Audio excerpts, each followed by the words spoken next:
3:30 in the morning, not a soul in sight. The city's looking like a ghost town on a moonlit summer night. Raindrops on the windshield, there's a storm moving in. He's heading back from somewhere that he never should have been. And the thunder rolls, and the thunder rolls.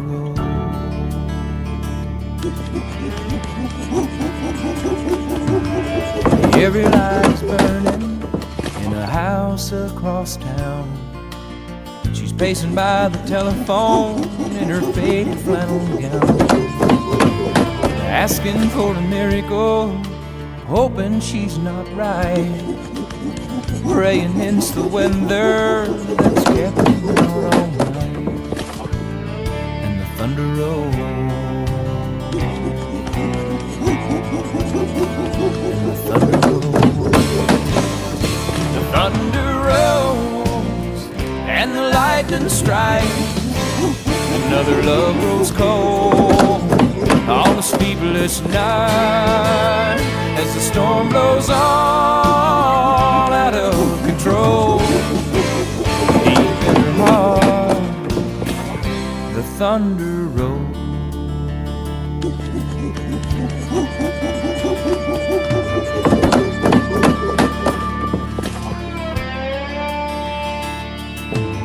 She's waiting by the window when he pulls into the drive.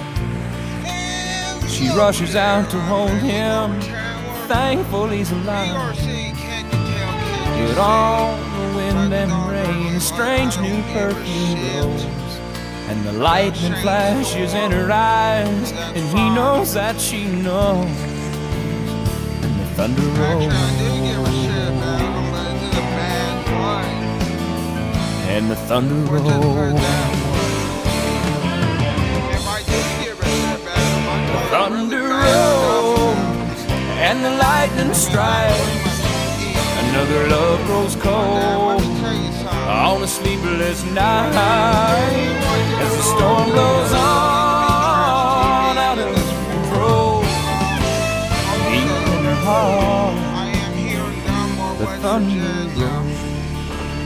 Minding my own business, and guess what I'm gonna do? Whether the promise or not, I don't care. I'm running for governor of West Virginia, whether I win or lose. I am not forfeiting. I am not forfeiting. Shane Storm can kiss my ass and join the Bailey Robert Taylor Kiss My Ass Club. But still, that's not the only news I got for you. So guess what? If you're not down with that, I got a free word for you. Bailey Robert Chandler. And you can suck my dick and balls, Shane Storm. Hello there. I'm BRC. Can't you tell? Can't you see by dawn's early light? Yeah, it's 4 o'clock in the morning and I'm eating a burger.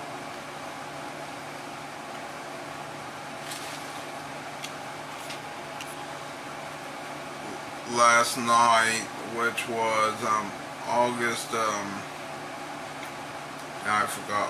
the 30th, I did my live stream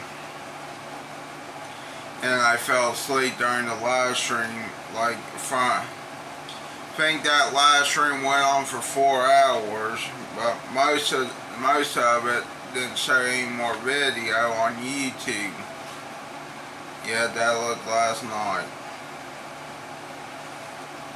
And into this morning, like in the middle of the night morning.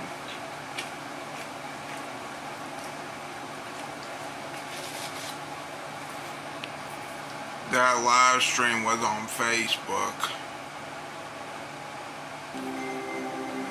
This is one delicious burger. On Kitchen Nightmares.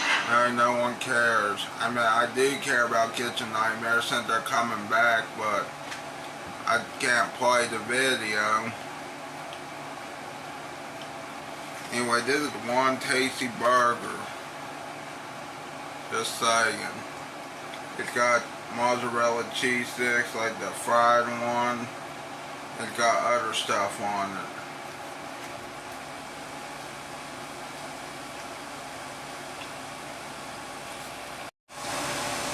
Our first video of the day is by CNN 10, and it is called "What is the Urban Heat Island Effect?" August 31st, 2023. And my pleasure.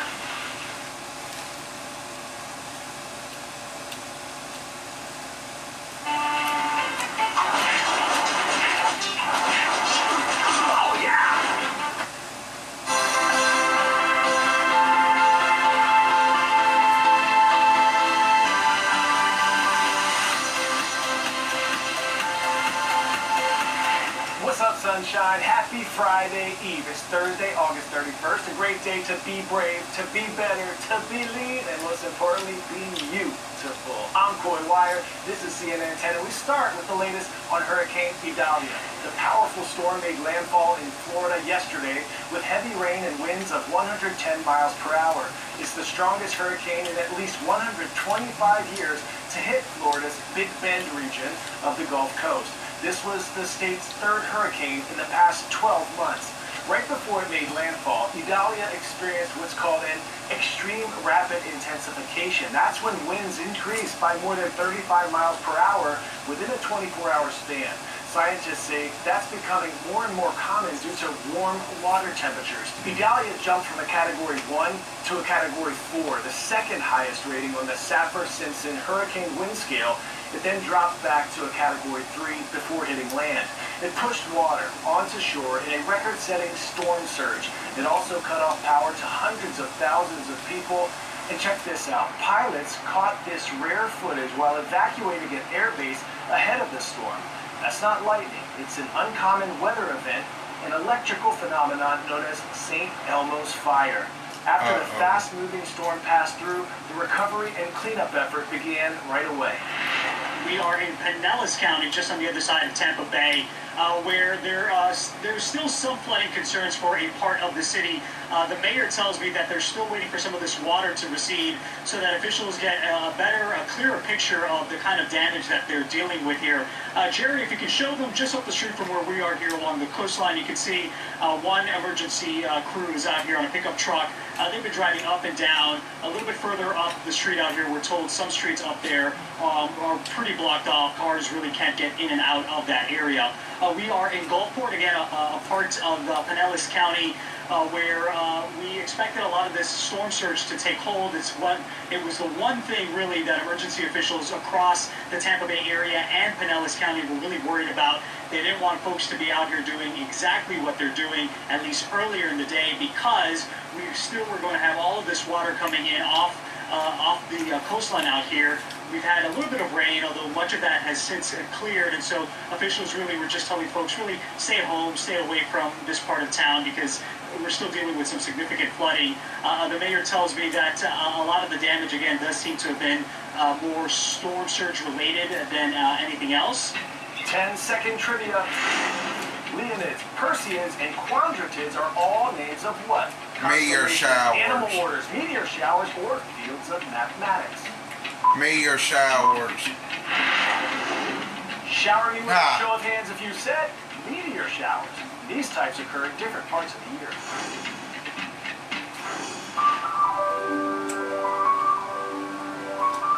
This fireball lit up the Colorado night sky as it traveled over the western U.S. Sightings were also reported in Nebraska, New Mexico, Utah, and Wyoming. NASA Meteor Watch fielded reports of loud booms and shaking in the area, caused by shock waves as the meteor disintegrated. They estimate the fireball hurtled through the sky at approximately 41,000 miles per hour, traveling 48 miles in 4 seconds before it crumbled above the Keystone Forest. We get questions here all the time about comets, asteroids, and meteorites. What's the difference? Well, let's start in space and work our way all the way down to the surface. A comet is a snowball. It's a piece of ice. Now, the ice is mainly frozen gas, not water, but there could be dust and rocks and things inside the comet. Halley's Comet. Now, NASA knows of about 3,600 other comets than that one out there.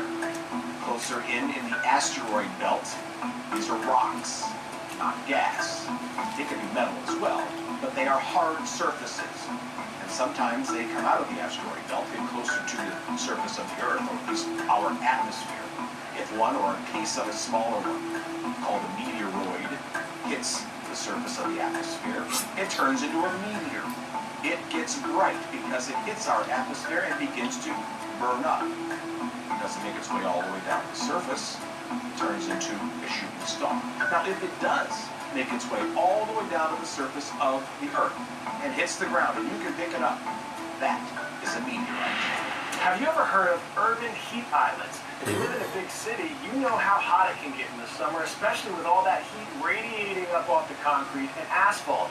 That's called the urban heat island effect. And it was first documented way back in the 1800s by a meteorologist in London. Today, we have tools that can help us identify and map these islands, which can be 18 degrees hotter than the areas around them. And that's important so these hot spots can be cooled down.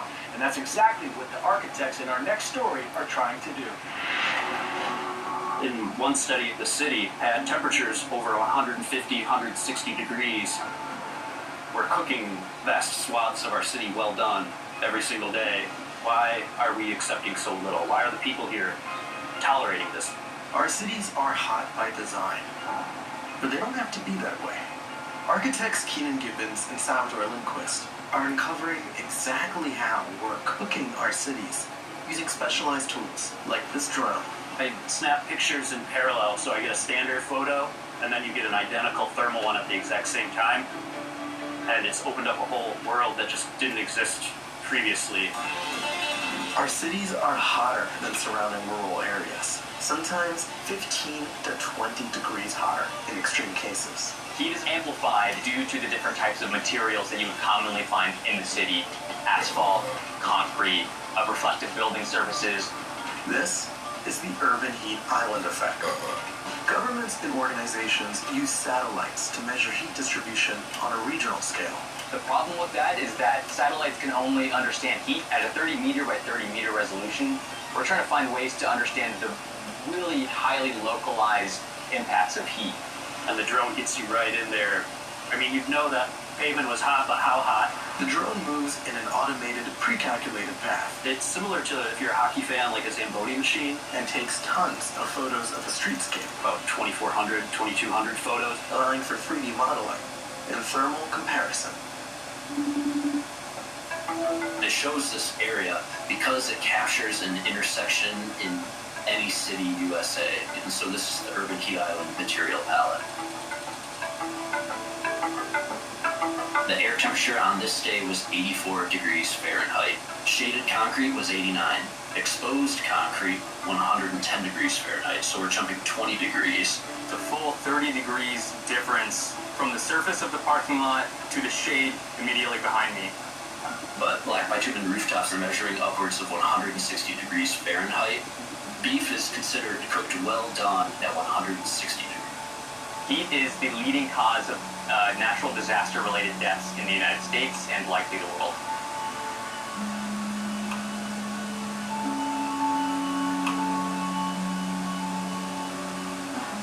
We can build a model from this detailed map and then provide appropriate treatment options, going forward. Keenan and Sal hope other architecture firms, companies, and even cities use this toolkit in the future, who can then fight the urban heat island effect with vast tree coverage, lighter pavement, and white or even green roofs.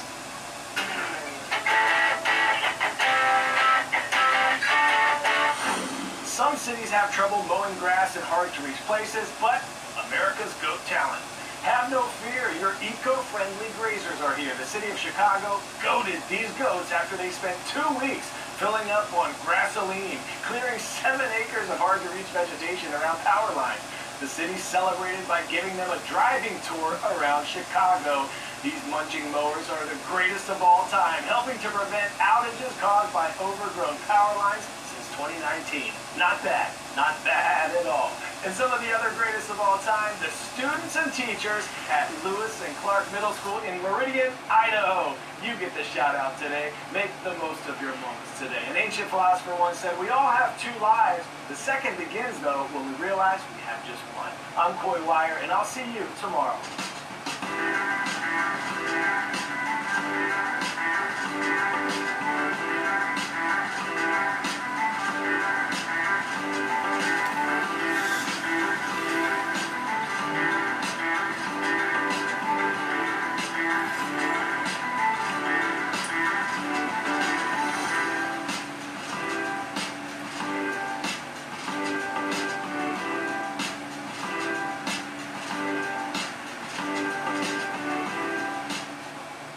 And that was CNN 10 with, what was it called again? What is the urban heat island effect? Yeah.